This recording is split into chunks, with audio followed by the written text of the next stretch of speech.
Si t'as déjà eu l'impression d'avoir un cerveau qui ressemble à un ordinateur avec 50 onglets ouverts en même temps, tu sais, quand les pensées tournent en boucle sans jamais vraiment s'arrêter, eh bien, ce qui suit est pour toi.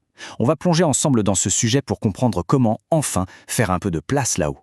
Est-ce que ça te parle, ça? À peine réveillée, la machine se met en route. La liste de tout ce qu'il y a à faire défile déjà à une vitesse folle. La réunion de 9 heures, penser à appeler le médecin, ne pas oublier d'acheter du lait en rentrant.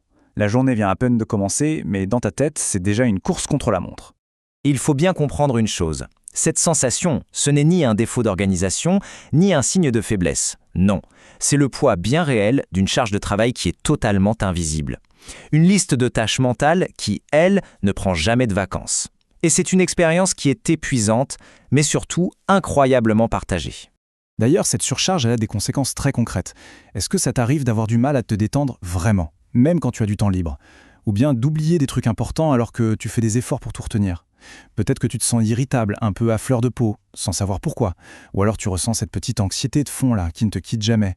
Tous ces signaux, ce sont des alertes. C'est ton cerveau qui te dit « Stop, j'ai besoin d'une pause ». Alors, mettons le bon mot sur ce phénomène. La fameuse charge mentale. Qu'est-ce que c'est exactement? Le truc essentiel à comprendre, c'est que ce n'est pas juste de la fatigue physique. Non, c'est bien plus que ça. C'est un processus actif, un état de vigilance constant. En gros, la charge mentale, c'est toute cette gymnastique de l'esprit que tu fais sans même t'en rendre compte. C'est planifier, anticiper, gérer, se souvenir. C'est penser à la liste des courses, tout en préparant mentalement ton rendez-vous du lendemain et en te demandant si tu as bien répondu à ce mail super important. C'est un jonglage permanent et complètement invisible pour les autres. Et c'est peut-être ça le plus difficile.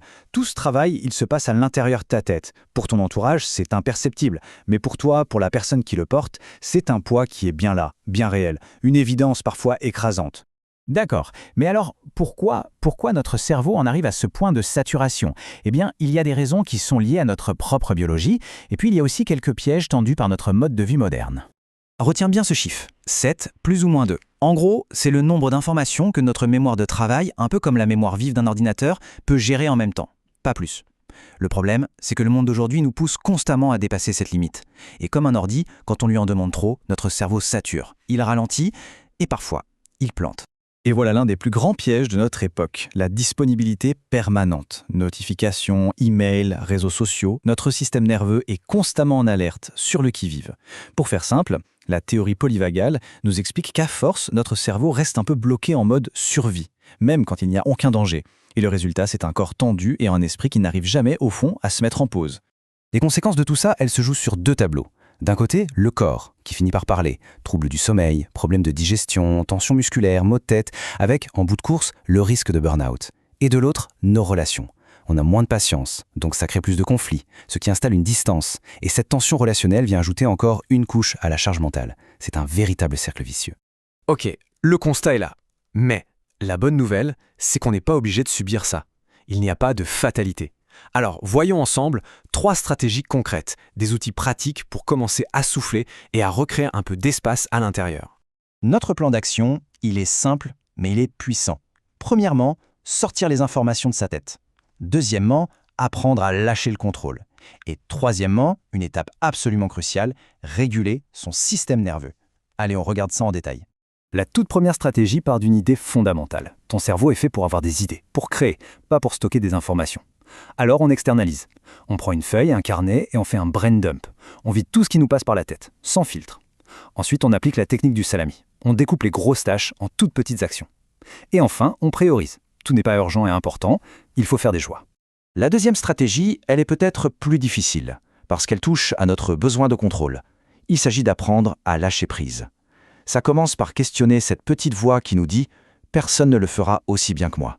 Ça continue en s'exerçant à déléguer pour de vrai, en acceptant que les choses puissent être faites différemment.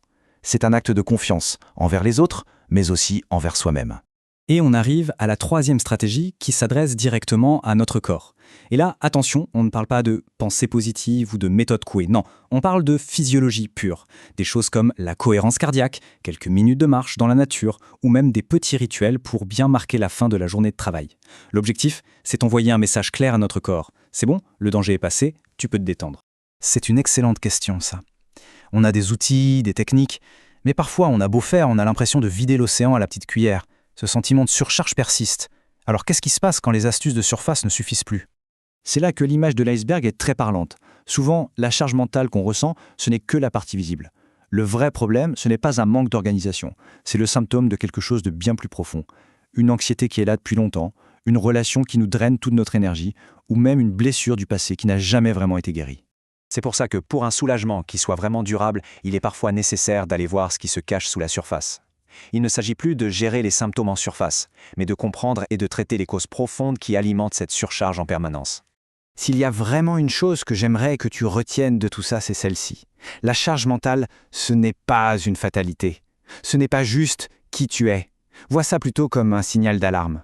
C'est un message de ton cerveau qui te crie « Hey, j'ai besoin d'aide, j'ai besoin d'espace !» C'est une invitation à enfin prendre soin de toi.